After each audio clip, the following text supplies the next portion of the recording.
Assalamualaikum warahmatullahi wabarakatuh. Alhamdulillahi rabbil alamin. Wassalatu wassalamu ala rasulillahil karim Sayyidina Muhammadin al-amin wa ala alihi wa sahbihi ajma'in wa ba'd. Saudara-saudariku, semoga perbincangan kita melalui video ini menemui kita semua dalam keadaan sehat dan mulia di hadapan Allah Subhanahu wa taala. Lebih dari itu, semoga Allah senantiasa menganugerahkan hidayah dan taufik terbaik kepada kita semua, sehingga mampu menjalani aktivitas kehidupan di dunia ini yang bernilai baik di hadapan Allah, sehingga nyaman kita bawa pulang saat kembali kepada Ilahi Rabbi.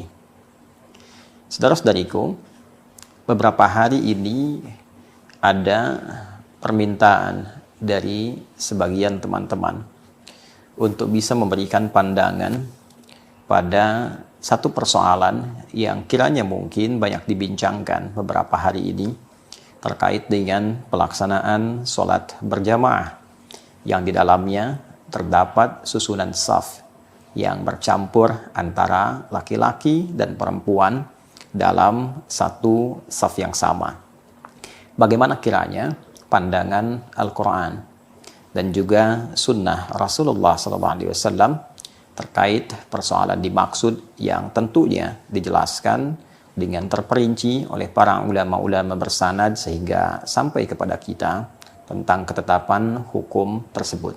Diperintahkan kepada Rasulullah SAW untuk mengajarkan bagaimana cara menunaikan sholat itu, baik menerangkan syaratnya, rukunnya, penunaian dikala sendirian, dan keutamaan saat ditunaikan dikala berjamaah. Karena itulah Nabi saking jelasnya mengutarakan tentang petunjuk sholat ini sampai mengatakan sallu kama ra'aitumuni usalli. Sholatlah kalian seperti kalian melihat aku menunaikan sholat. Contoh aku, lihat aku bagaimana menunaikan sholat ini. Baik, qala Rasulullah SAW, Rasulullah SAW pernah bersabda, khairu sufufir rijal awwaluha wa syarruha akhiruha. Saf para lelaki itu yang terbaik adalah yang terdepan. Wa syarruha, dan yang tidak baik, ya maksud tidak baik ini urutan yang rendahnya, ya, kalau tadi urutan yang paling bagusnya, urutan terendahnya, akhiruha, itu yang paling belakangnya. Nah, jadi ini ada motivasi dari Nabi SAW untuk mengejar posisi yang paling depan, paling awal. Siapa yang datang, ayo maju saf duluan, susun sampai rapi, selanjutnya saf berikutnya, saf berikutnya, saf berikutnya. Maka orang yang bisa mendapatkan saf yang paling depan itu diunggulkan oleh Nabi SAW, diapresiasi. Ini orang yang paling baik, ya, karena bisa menyiapkan waktunya, tenaganya, pikirannya, menyiapkan waktunya untuk mendapatkan saf yang paling depan. Ya, selanjutnya orang-orang yang mendapati yang berikutnya sampai yang paling belakang disifati oleh Nabi SAW dalam konteks menyusun saf itu saf yang paling rendah urutannya. Ini wajar ya sebagai bagian dari motivasi. Sebaliknya, wa khairu sufufin nisa'i akhiruha wa syarruha awwaluha. Sedangkan untuk saf perempuan itu paling belakang. Ya kan? Paling belakang. Dan dipandang yang paling rendah kalau ia mengejar ya yang depannya. Nah, ini apa maksudnya nih? Ya, ini apa maksudnya? Apakah kalau sudah ada saf perempuan sudah dibatasin tiba-tiba paling jelek di depan, paling bagus di belakang? Ya. Nah, ini bukan itu maksudnya. Ya. Yang dimaksudkan oleh Nabi SAW di sini adalah seperti dikomentari oleh Al-Imam An-Nawawi. Beliau menjelaskan bahwa yang dimaksud oleh Rasulullah SAW di sini adalah bagaimana menempatkan saf laki-laki dan perempuan itu supaya tidak bercampur.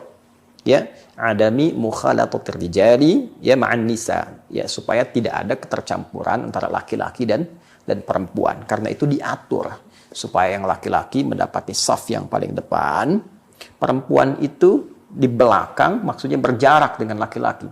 Jangan mengejar untuk menempel kepada laki-laki.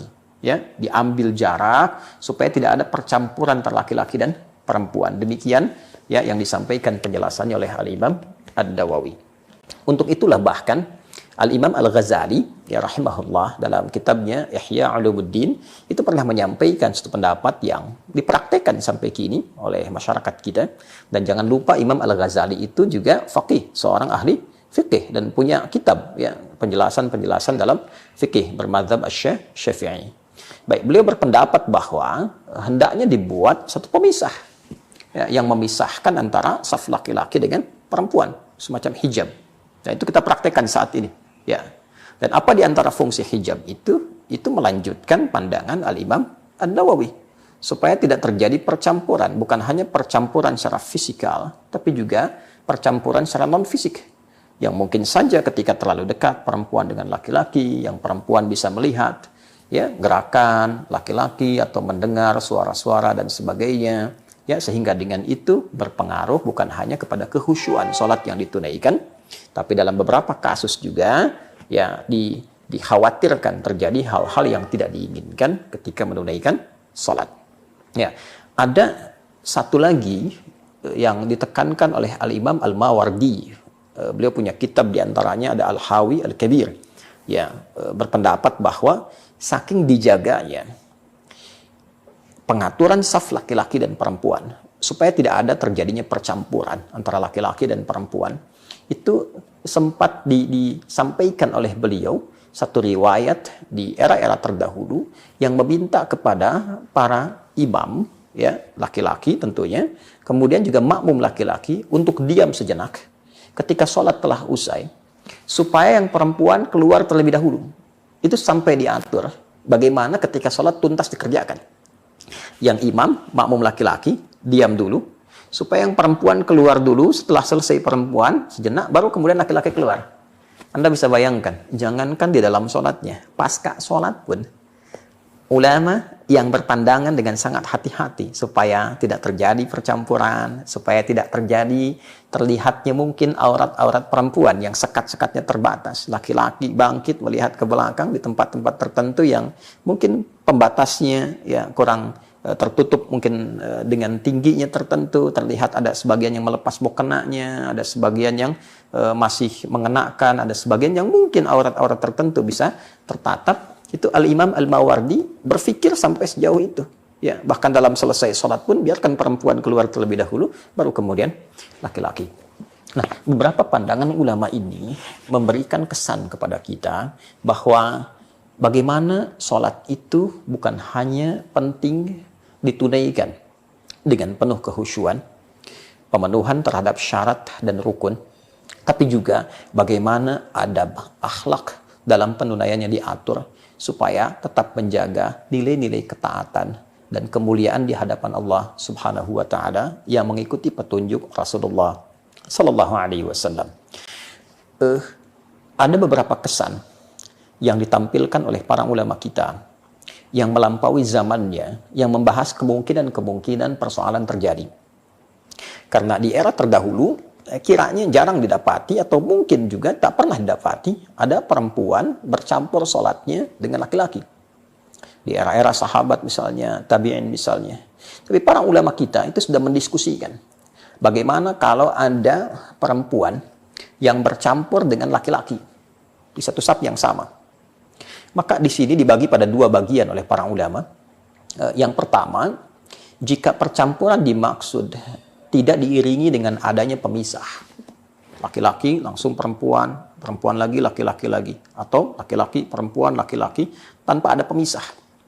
Yang memungkinkan adanya sentuhan. Ya kan? Baik secara fisik ataupun tak langsung. Ya, karena fitrah itu kan tak bisa ditolak, keberpasangan. Ya kan? Saling hasrat dan sebagainya. Ya kan? Ketika itu terjadi, maka yang pertama ini, kasus pertama dianggap sholatnya tidak benar. Ya, sholatnya batal. Sholatnya tidak memiliki nilai dalam sahnya sholat. Baik, ini sepakat para ulama, tidak ada perbedaan di dalamnya. Jika dalam konteks penunaian itu ada sekat, misal ini laki-laki, kemudian disekat, apakah dengan kursi atau yang lain, lalu ada perempuannya, lalu ada laki-laki lagi dan seterusnya. Maka di sini terbagi dua pandangan ulama. Nah, ulama Hanafiyah berpendapat bahwa berpotensi sholat demikian membatalkan untuk yang laki-laki. Ya, dianggap sholatnya batal untuk yang laki-laki, sekalipun yang perempuan ya bisa benar menunaikannya. Benar dalam artian itu dia dari takbir sampai salam, mungkin dia benar menunaikan. Walaupun statusnya bermasalah juga. Jadi dalam konteks berjamaahnya, statusnya tetap bermasalah. Tapi yang laki-laki dianggap batal. Karena boleh jadi ada hasrat-hasrat tertentu, atau ada dalam penunaiannya gambaran-gambaran tertentu yang mungkin berpengaruh dengan keberadaan perempuan yang sholat di sampingnya. Itu pandangan Hanafiyah. Sementara mayoritas, ada Syafi'iyah, ada Malikiyah sebelumnya, juga ada Hanabilah berpandangan statusnya makruh. Sangat tidak disukai. Kan? Jadi walaupun ada yang menunaikan berjamaah di laki-laki, sekat perempuan, sekat laki-laki dan sebagainya, maka status berjamaahnya sangat tidak disukai. Makruh. Ya, Anda datang memenuhi undangan. Ini kan diatur oleh yang mengundang. Ini laki-laki ya jalurnya, ini perempuan. Tiba-tiba ada perempuan merobos ke safnya laki-laki. Kan? Ke antriannya laki-laki. Baik?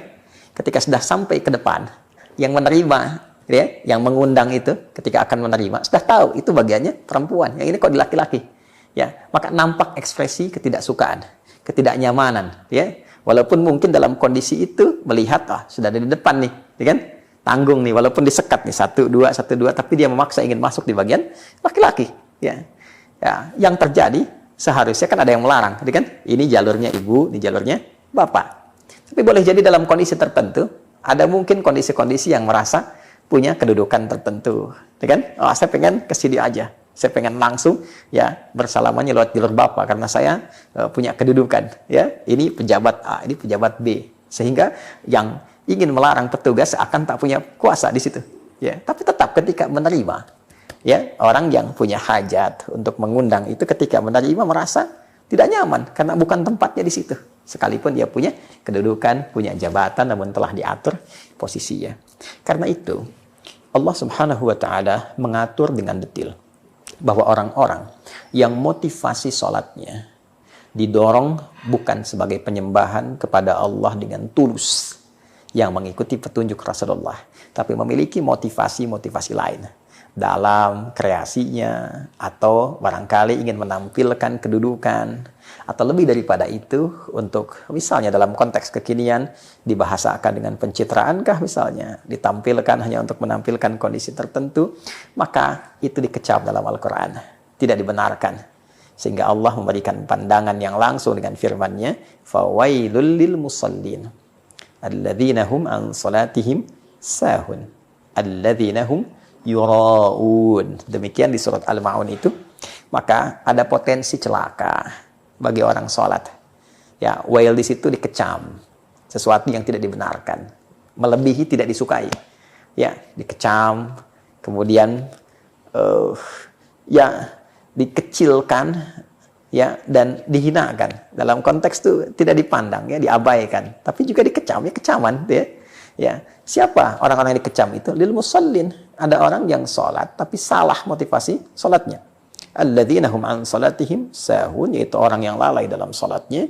Ya, siapa itu? Alladzina hum yura'un, yaitu orang-orang yang ingin dipandang oleh makhluk, orang-orang yang ingin mengesankan citra tingginya, orang-orang yang ingin menghadirkan pencitraan bagi dirinya.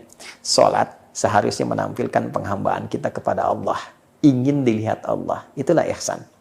Ketika sholat dilakukan ingin dipandang makhluk, ingin dilihat makhluk, ingin dicitrakan makhluk, maka berubah dari penghambaan kepada Allah menuju sifat riya yang ingin diangkat oleh makhluk.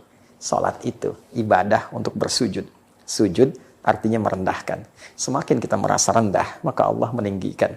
Sebaliknya, ketika seorang menunaikan sholat dan merasa dirinya tinggi, maka ia rendah di hadapan Allah. Fawailul lil musallin. Untuk itu, saudara-saudariku, yang ditampilkan ini adalah pencerahan. Bukan untuk memojokkan, bukan untuk merendahkan, bukan untuk mencela atau digunakan sebagai peluru untuk menghujam orang lain. Tidak. Ini justru untuk pencerahan kita semua supaya mendapatkan keterangan-keterangan jelas baik dalam Al-Quran ataupun dalam hadis-hadis Nabi Muhammad Sallallahu Alaihi Wasallam. Tentu setiap aktivitas telah dilatar belakangi oleh motivasi, mungkin juga memiliki argumentasi, tapi demikian pandangan para ulama yang disampaikan baik dari segi adabnya, runtutan dari dalil-dalilnya, argumentasinya, sampai sikap kita menghamba di hadapan Allah Subhanahu wa taala. Kita saling mendoakan, memberikan pencerahan yang meneduhkan, mengajak untuk mendapatkan siraman rohani yang mencerahkan. Yang dengan itu tentunya mudah-mudahan kita semua dimuliakan oleh Allah Subhanahu wa taala. Saya ingin menekankan sekali lagi, setiap orang itu punya hak untuk mendapatkan kebenaran dan kesolehan. Karena itu, bila pun ada kasus-kasus tertentu yang diduga tidak seperti pakemnya, tidak seperti idealnya, maka setidaknya kita belajar dari itu semua untuk saling memperbaiki, saling mengajak pada kebaikan, dan saling memberikan motivasi pada kemuliaan. Sekali lagi, semoga kita dijaga oleh Allah dalam kebaikan. Allah memuliakan kita selama berkehidupan dan mewafatkan kita sebagai hamba terbaik saat kita berpulang husnul khatimah. Demikian, subhanakallahumma bihamdika asyhadu an la ilaha illa anta nastaghfiruka wa natubu ilaik wa akhiru da'wana alhamdulillahi rabbil alamin. Assalamualaikum warahmatullahi wabarakatuh.